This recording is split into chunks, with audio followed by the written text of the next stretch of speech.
Good morning everyone, welcome back to my channel. আমি অনিতা চলে এসেছি আমার নতুন আরেকটি ব্লগ নিয়ে। এখন বাজে ঘড়িতে সকাল 5টা, আর আমি আর ছেলে দুজনেই কিন্তু খুব তাড়াতাড়ি উঠে পড়েছি। আজ যেহেতু স্কুল আছে, আমরা উঠে গিয়েছি 4:30টার সময়। আর এই যে দেখো, সাইকেলগুলো আমি বার করে রেখে দিয়েছি, আর ওইদিকে ছেলে ঘরেতে ওর ইউনিফর্ম নিজেই পরে নিচ্ছে। তো চলো এখন ঘরে যাই, দেখি কতটা ও রেডি হতে পেরেছে। আসলে কি বলতো, যতই একা ছাড়ি না কেন তাও একটু টেনশন হয়, কারণ অনেক সকালে স্কুল।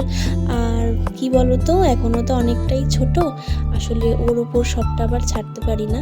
তো এই যে আই কার্ডটা পরিয়ে দিলাম, আর একটু চুলটা আঁচড়িয়ে দেবো, আর মুখে ক্রিমটা লাগিয়ে দেবো, ব্যাস তাহলে ও রেডি হয়ে যাবে। আর দেখছোই তোমরা, আমি তো রেডি হয়েই আছি। আর আমার হাজব্যান্ড কিন্তু এখন ঘুমাচ্ছে, ও ফিরেছে তা প্রায় রাত 3টের সময়। আর কি বলতো, আমি না সেভাবে ঘুমাতেও পারিনি, কারণ সারা রাত বাইরে একজন পড়ে থাকে কাজের সূত্রে, আর নিজে না ডিপলি ঘুমাতে পারি না। যখন রাতে বাড়ি থাকে সত্যি কথা খুব নিশ্চিন্তে ঘুমাই।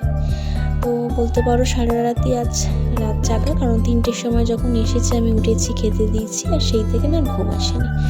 তো চলো এখন বেরিয়ে পড়ি।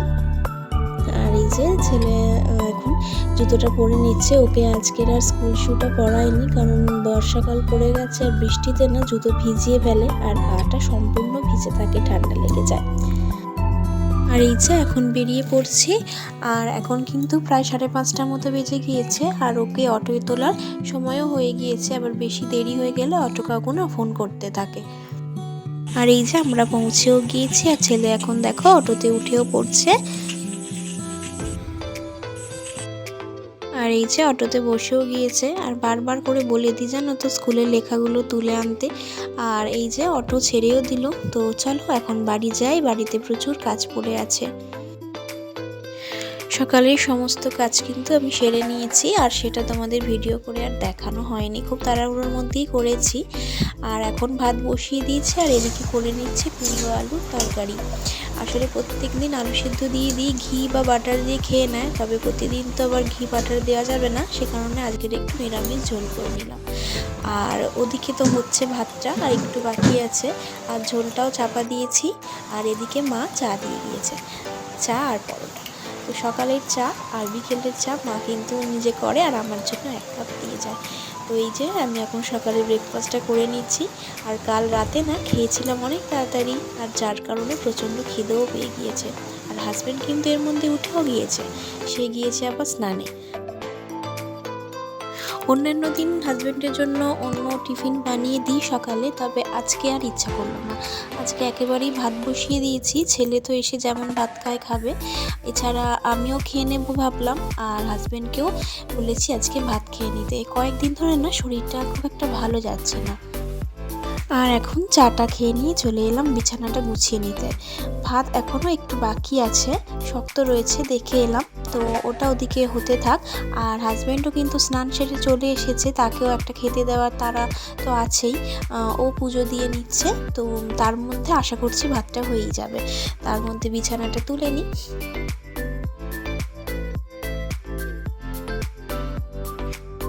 শীতকালে বিছানা তুলতে কিন্তু অনেকটাই সময় লেগে যায়, বাট এটা তো বর্ষাকাল বা গরমকালও যদি তুমি বলো, খুব একটা সময় লাগে না। তবে আমাকে একটা কাঁথা ভাঁজ করতে হয়, কারণ যখন বৃষ্টি হয় জোরে, তখন পাখা চালিয়ে এই কাঁথাটা গায়ে দিতে খুব মজা লাগে।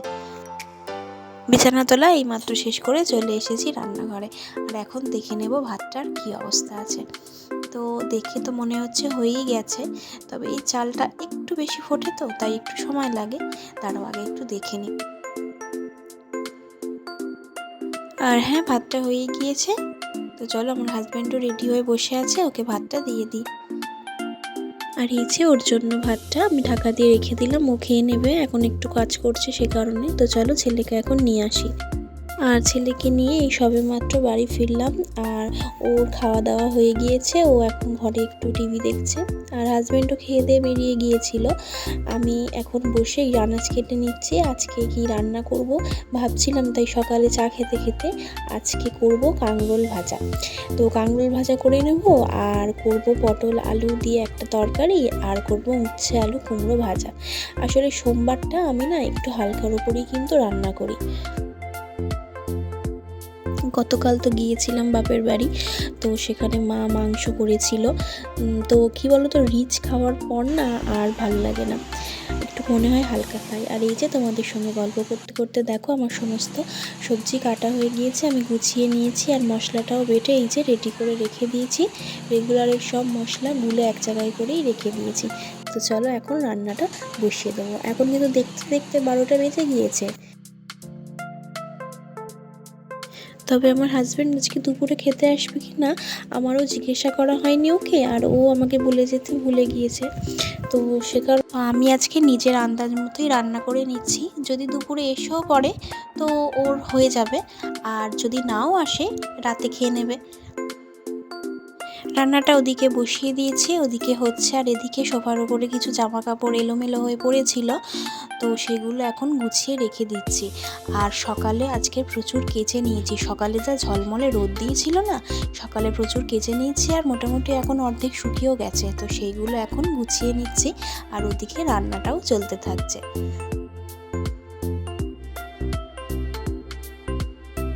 আর এই যে সোফার ওপরে এই যে বিছানা চাদরটা আমি পেতে রাখি, আর এটা না কয়েকদিন ধরে এত ময়লা হয়েছে, আর যে পরিমাণে বৃষ্টি হচ্ছে আমি কেচেও উঠতে পারছিলাম না। তো আজকে সকাল সকাল কেচে দিয়েছি, আর যেহেতু সিনথেটিক চাদর তাড়াতাড়ি শুকিয়েও গিয়েছে। তো এখন ভালো করে এটা পেতে নেব।